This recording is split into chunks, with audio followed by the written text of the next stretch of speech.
Emmanuel wanted to annoy 13-year-old Aggie during a break between French and physics classes at the Seventh-day Adventist school in Libreville, Gabon. He knew that Aggie had a short temper, so he started saying mean things. Annoyed, Aggie immediately slapped the boy on the cheek. Emmanuel didn't like being slapped, and he slapped Aggie back. Now Aggie was furious. He punched Emmanuel. Children crowded around the fighting boys. "Don't stop!" they yelled. "Let them fight!" A teacher's assistant came running, causing the children to scatter to their seats. He pulled them apart. "Why are you fighting?" "He was mean to me," Aggie said. "He hit me," Emmanuel said. "You shouldn't fight. Fighting is for animals. Apologize." As punishment, the boys had to spend 2 hours away from the other children, quietly thinking about what they had done. It was a long 2 hours.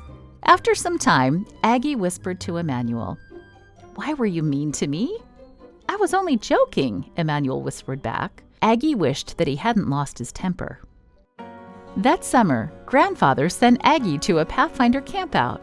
Aggie's Bible teacher also went to the campout, and he spoke for morning and evening worship. At the end of the 3-week campout, he asked whether any children wanted to give their hearts to Jesus. He told them how Jesus could change their hearts. Instead of anger, he could give them peace and love. When Aggie heard that, he remembered his short temper. He remembered how his temper led to fights and made his parents unhappy.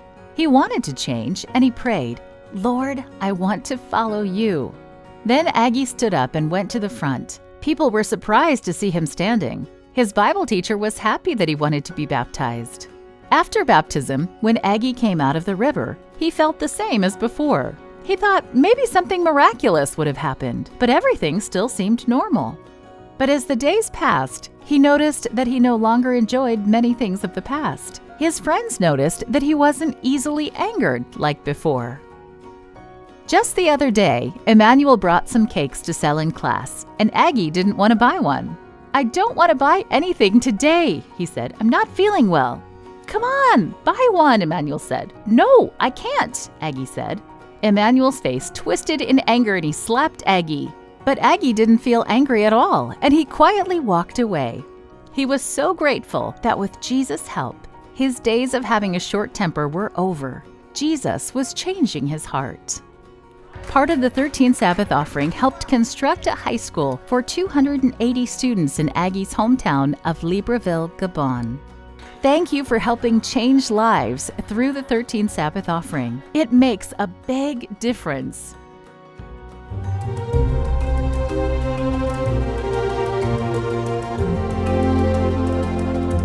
A missionary family packed their bags and prepared for a new adventure in Albania. God called Delmar, Nati, and 3-year-old Clara to serve in the 1040 window. We are both from Brazil. I think God placed in our hearts the desire to serve in a different place, in a different environment, in a place where we wouldn't be comfortable, something that will challenge both our ministries. And we realized very soon some of the challenge that we'll face preaching and the gospel, bringing the gospel here to this country. For years, Albania was a communist territory, banning religion and declaring it the world's first and only atheist state. Communism collapsed in 1990. But even today, religion doesn't seem to be a priority for most people. There are only about 120 Adventists out of nearly 3 million people living in Albania. Delmar, Nati, and Clara were assigned to serve in the city of Korça at the country's first Adventist church, built in 1994. The first year was especially difficult. Despite their efforts, there wasn't a single baptism or anyone interested in Bible studies. In the end of my first year, I was really discouraged because I couldn't see anything really big happen in the church. I couldn't see anything really even changing in the church. We associate big things with good numbers, big numbers. So in my first year, I was trying to do my best. I was working a lot to do something big or something important according to my understanding. At the peak of Delmar's frustration, he received a call to pastor a large church in Brazil. This offer seemed to come at the perfect time, and he shared the exciting news with his wife. I came and talked to my wife. We got a call to go back to Brazil. What do you think? We're not doing anything here anyway. Why we don't accept that and we just leave? And that's it. she looked to me. She said, do you think that we did everything that we could here in Albania?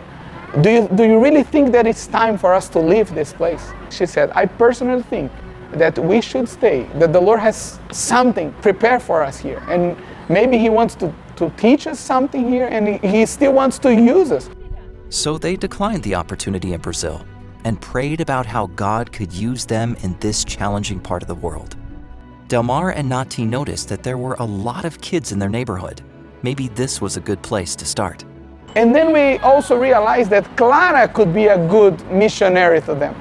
Because every time that we were coming to our home or leaving our home, and the kids, they saw Clara, so they started saying, hey, Clara, let's play, let's do this, let's do that.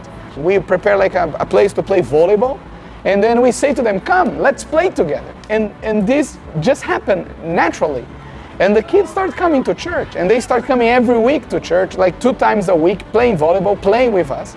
And in a few weeks, they knew me as a pastor, they knew Nati, they knew very well Clara, and we were so excited because now the church was full. They recruited help in the form of 2 Adventist volunteers from Brazil and community volunteers. One of the members, Angela, brought her friend Fation to church with her every few months. Fation and I, we just connect as a friend, and we start talking about God, we start studying the Bible together. I invite him to be part of our group, and he just was excited. He was really engaged with us. And he said, you know, that's what I want. I want to participate. I want to help these kids. I want to serve this community. And in just a few weeks, he was already helping us with the kids. And the kids also loved him. All these activities just brought us together. And I had the privilege to baptize Fation as my first baptism here in Albania. And I was so happy to see that the Lord was answering to our prayers. The love of Jesus touched Fation's heart, and he now shares this with others. When we follow this Jesus method in other peoples in the community, I pray for the hearts to get warm and to follow Jesus. This church has seen many new faces in the past few months. Church members are connecting with the community through a global mission urban center of influence. Nati uses her gift of music to teach classes to the kids. They love learning to play the violin. The center also offers language courses and a health club, with plans to branch out with more programs. So when you try something new and then you see that it's working, it already gives you like more hope. And then this also gave us motivation to try different things, not one approach. Please pray for this ministry as it continues to grow and integrate into the community. And pray for missionary families like Delmar, Nati, and Clara, who are serving on the front lines of mission. When we were called to come as a missionary, I thought that I was ready to change the world. But it took maybe 1 year to realize that before I do anything, the Lord was trying to change me. Thank you for supporting the mission of the Seventh-day Adventist Church. Ok, você gosta de morar na Albânia? Sim?